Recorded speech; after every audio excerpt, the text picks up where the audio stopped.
go ahead and use how it's set up now, the Hyperliquid API for the past data, as that's just 16 days of 1 minute data. And I think that's pretty easy for us to get through their API.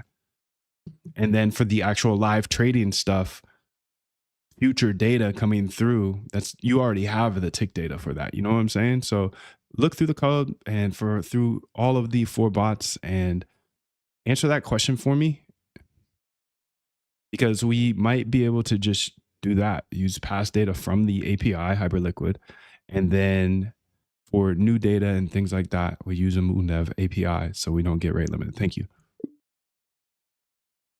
I want you to give me your honest input here. I don't want any agreements unless you think that's the right way. Thank you. I feel like she agrees with me sometimes, and I bet it's my fault.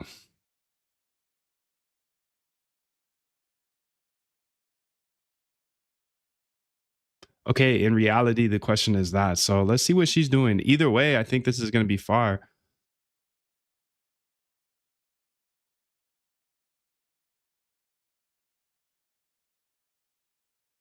I've hit a real constraint now. I've got the shape of it. I'm matching the user positions API. What the hell? What are you doing over there? What are you doing over there?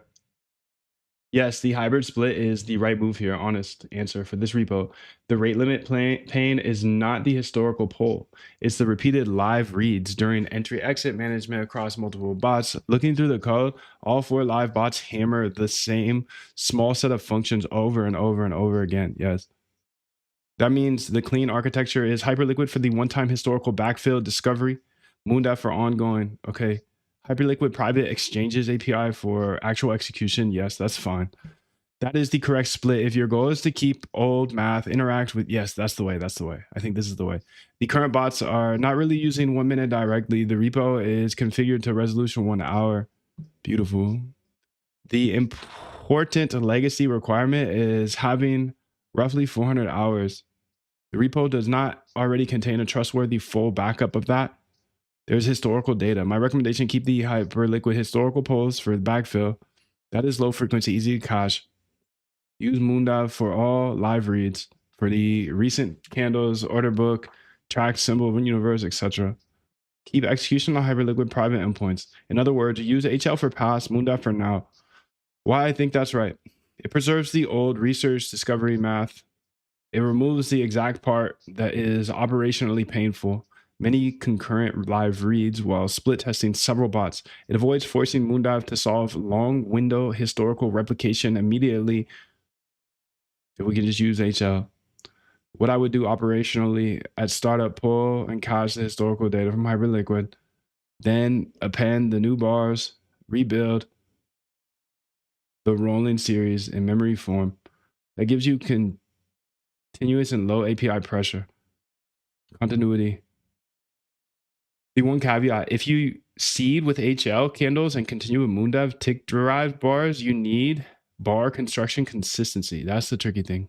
Same symbol mapping, same bar, close, convention, same time zone, interval, boundaries, same missing data handling. If those match, the hybrid is strong. If they don't match, you'll introduce tiny discontinuities. Why are you asking me so many questions, shorty? Just go. Just go, go, go. Please, please, please. Thank you. Much love to you. 777.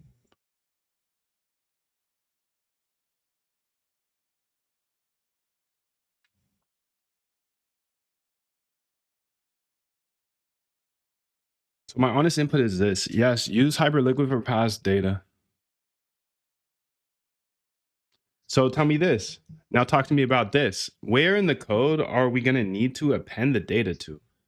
Okay, so the way I remember this code is essentially we're getting the co-integrated the data for the to find the co-integrated pairs, and that only really needs to be run every once in a while, right? That's why if you look at the constants file here, it shows get new data or get co-integrated pairs, or let's go ahead and figure out what it says so I can give her an educated prompt here because I'm very uneducated. I actually got held back in 7th grade.